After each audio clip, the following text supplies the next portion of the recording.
this point, first squad had found RPGs at the back party headquarters. So, and they found I want to say a mortar tube. Okay. You said RPGs within the launchers and the rockets, or just rockets? Both. Okay. Well, at that point, the 7 tons were still staged at East and. What was that, sir? The 7 tons were still staged at East and Market. Okay, so they never moved. They never moved. They were stationary. Okay. So we've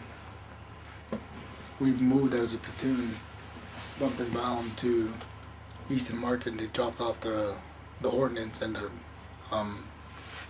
the weapons and stuff out there to the 7 ton. Kept on bumping east, and we started seeing weapons platoon Marines. Well, these weapons platoon Marines were outside, and we see a 240 Golf, a machine gun, pointed east, not towards us. They had 2 Marines on the door where they were at, and from there we're calling up weapons platoon, like their platoon's en route, and we can hear your 2 guys on security on the southern gate. Like, alright, weapons platoon's telling us, do not orientate your weapons to the south of the school where you're coming to, because we still got a recon team out at a overwatch position. So we're like, okay, moved into the compound where weapons platoon was, and all we hear is gunfire like coming into this compound. Like, what's going on?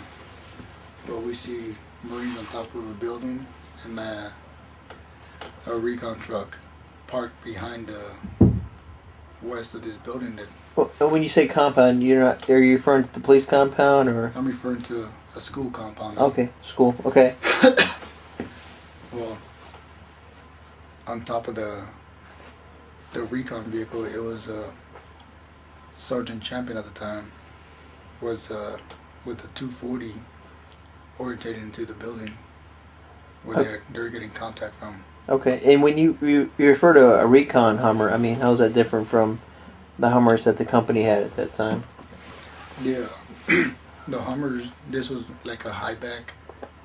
It also had a mount in the back for 240, so a gunner could stand up and shoot. And then the sides, they had mounts for their weapons. One driver had a 16, the passenger had a 249 SAW, squad automatic weapon. Okay, so these are like gun mounts on the side of the vehicle. So as they're driving, or they could fire. Mm-hmm. Okay, and the 240 on the back, was it did it have a buttstock or with spades, or do you remember? It had spades on it. Okay, so this was a completely different vehicle from anything else you've seen before. Oh yes, and then well, Lieutenant Carroll's telling our platoon commander to prep the AT-4s because we're going to shoot the AT-4s into the building. The one that they're on top of? Yes, the ones that are on top of, so we could basically wheel them out of the house. So we're prepping the AT-4s, and I'm walking to Sergeant Champion's vehicle, and Sergeant Champion sees somebody, so he shoots a 240, and I drop to the ground. And I'm like, what was that? I thought I was getting fired at.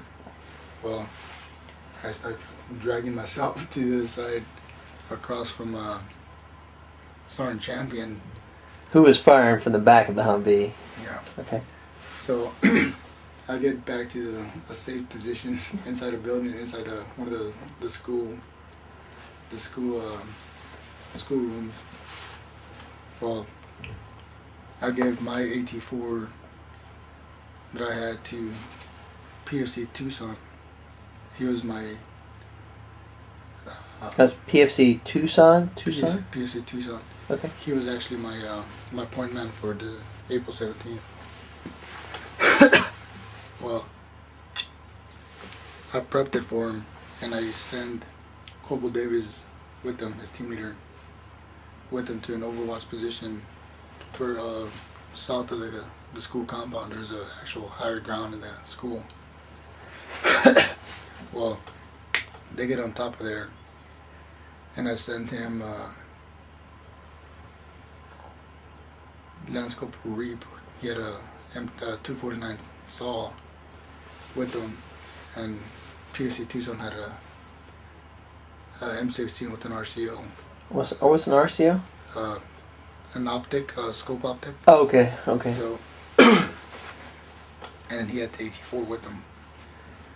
The other two from our platoon were within the squads. Well, at this time, I can't remember who told us that we need to go extract the recon team south of the school compound. Well, I forget who it was. They went to go retrieve or extract the recon Marines from this house. Well, me or so y'all never fired the AT-4s into the building, did you? Not yet. Not yet. Well, before you go on, I want to understand. How did the Marines get on the roof of the insurgent stronghold that you're about to fire the AT-4s in? I mean, how did that work? There was a shed, and there was a wall from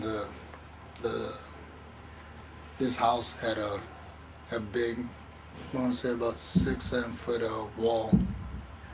So the Marines walked the wall, got in the back of the house, and this house had some kind of objects up there on the backside. So the Marines used that to get to the top of the rooftop.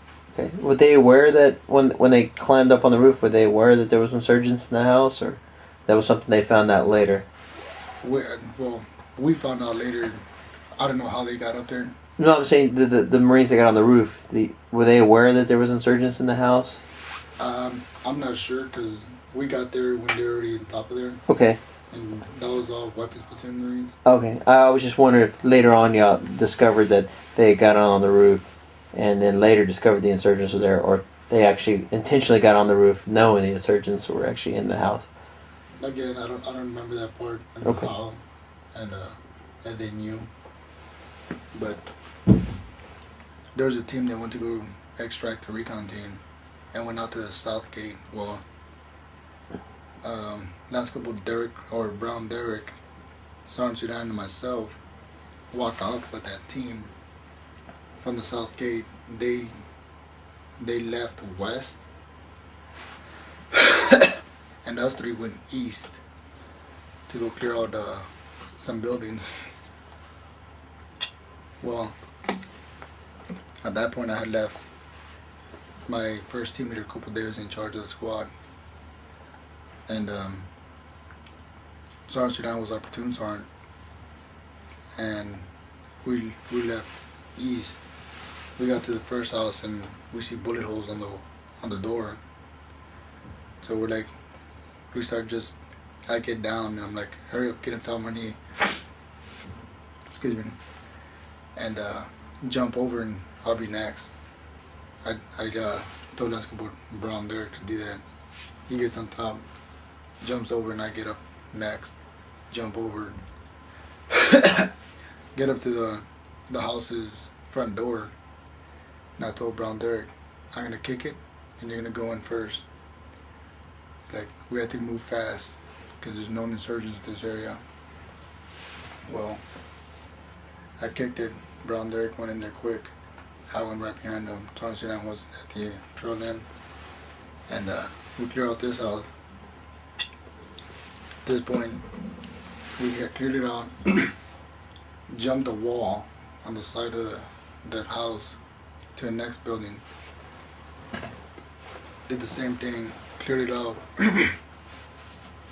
Nothing going on. Well, we bump across the road and we clear out this building. We go to the rooftop and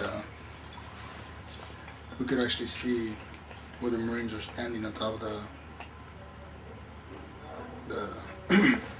the house where the insurgents are. Okay. Well, at this point, we have found that, and could you pause it? Yeah. What's up, Ali?